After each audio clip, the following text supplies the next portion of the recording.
দর্শক বন্ধুরা, extra time বাংলায় আপনাদের সকলকে স্বাগত। এই মুহূর্তে রয়েছি কলিঙ্গ স্টেডিয়ামের গেট নাম্বার 3-তে এবং ইতিমধ্যেই জড়ো হয়ে গেছেন ইস্টবেঙ্গল মোহনবাগান সমর্থকরা। আর তারই মাঝে একটা প্রশ্ন যে ডার্বি হবে, কথার লড়াই হবে না, সেটা তো আর হয় না। সেটাই কিন্তু অ্যাকচুয়ালি দেখা গেল দুই পক্ষের সমর্থকদের মধ্যে। একদিকে মোহনবাগান সমর্থক, তারা বলছেন যে তাদের 7 জন প্লেয়ার নেই, ফলে এই ম্যাচটা তাদের কাছে অত্যন্ত কঠিন। এইবারে প্রথমবার তারা হয়তো আন্ডারডগ হিসেবে নামছে। অন্যদিকে ইস্ট বেঙ্গলের কথা বললে তারা কিন্তু অজুহাত মানতে না হয়, তারা কিন্তু ডার্বিটা জিততে চাইছে। ফলে কথার ডার্বি, স্লোগানের ডার্বি থেকেই যাচ্ছে ম্যাচের আগে। তো চলুন দেখে নিই এই কথার লড়াই। প্রথমেই একটা কথা বলে দিই, খেলার মধ্যে হার জিত দুটোই রয়েছে। সুতরাং প্রত্যেকটা টিমই চেষ্টা করে যে তাদের নিজেদের ফুল এফোর্ট দিয়ে তারা ম্যাচটাকে জিতবে। সেখানে আপনারা যদি দেখেন, মোহনবাগানের কিন্তু 8 জন প্লেয়ার তারা ইন্টারন্যাশনাল টিমের জন্য কিন্তু আমরা স্যাক্রিফাইস করেছি। তো সেখানে আমরা মাত্র 8টা প্লেয়ার, আমরা যেহেতু 8টা প্লেয়ারকে স্যাক্রিফাইস করেছি, আমাদের প্লেয়িং 11 থেকে 8 জন গুরুত্বপূর্ণ প্লেয়ার সরে গেছে। তো সেখান থেকে যে আমরা ক্লিফোর্ড মিরান্ডার নেতৃত্বে পরপর সুপার কাপে যে পরপর 2টো ম্যাচ যে জিতেছি, এটা আমাদের কাছে একটা বড় ব্যাপার। এবং কোচ ক্লিফোর্ড মিরান্ডার ওপরে আমরা সবাই খুব বিশ্বাসী। আর আমরা আজকে চেষ্টা করব, অবশ্যই আজকের ম্যাচটা আমরা জিতবো, এটাই আমাদের লক্ষ্য। আমরা 3 পয়েন্ট নিয়ে মাঠ ছাড়তে চাই। এবার যে খেলার শেষ কথা খেলা বলবে কি হবে। ডার্বিতে মনে হচ্ছে যে আমরা জিতবো, আমরা জেতার জন্যই মাঠে নামবো। আমাদের তো হারানোর কিছু নেই, 3 বছর থেকে অনেক হেরেছি, হাঁটতে হাঁটতে দেওয়ালে পিঠ ঠেকে গেছে। এবার কার্লোস কোয়াদ্রাদো এসছে, আমাদের গার্জিয়ান এসে আমাদের সেই দেয়াল থেকে তুলে হাত ধরে টেনে তুলেছে।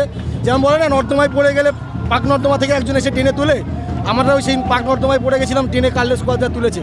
আফটার টেভারচেস মর্গান ইস্টবেঙ্গল একটা গার্জিয়ান পেয়েছে। কোচ তো অনেকেই এসছে, স্টিভেন কনস্ট্যান্ট, রবি ফাউলার, অনেকেই কোচ এসছে, বাট গার্জিয়ান মর্গানের পর আমাদের কোয়াদ্রাদো এসছে। আমরা আজকে মাঠে জেতার জন্যই নামবো। আমরা ওই দিকে যাবো না যে ড্র করলে এগিয়ে যাবো, আমরা ইঞ্চিতে ইঞ্চিতে লড়বো।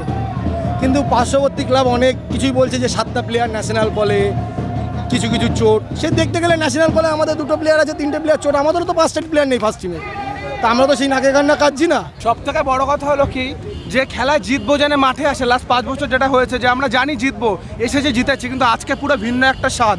আজকে খেলা কী হবে আমরা জানি না। আজকে ওরা এগিয়ে শুরু করবে, আমরা পিছিয়ে শুরু করবো, সেখানে ম্যাচ জিতে বের করাটার মজাই আলাদা হবে। আর আমরা জানি আমরা জিতবো, কষ্ট করে এসেছে, টিমটাও সেটা জানে। টিমের আমাদের দর্শকটা কত গুরুত্বপূর্ণ, ডার্বি কত গুরুত্বপূর্ণ, সেটা সাদিকু বুমো সবাই জানে। আর আমরা জানি আজকে জিতবো। জয় মোহনবাগান!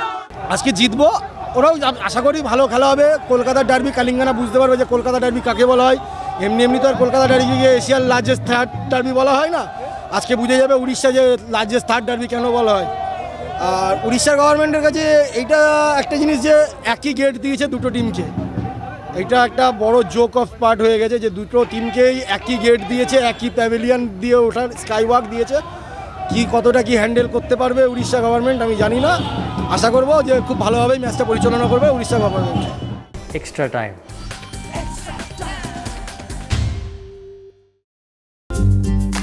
লেটেস্ট নিউজ আর এক্সক্লুসিভ ভিডিওর সঙ্গে আপডেট থাকতে এখনই সাবস্ক্রাইব করুন আমাদের ইউটিউব চ্যানেল। বেল আইকনে ক্লিক করতে ভুলবেন না যেন।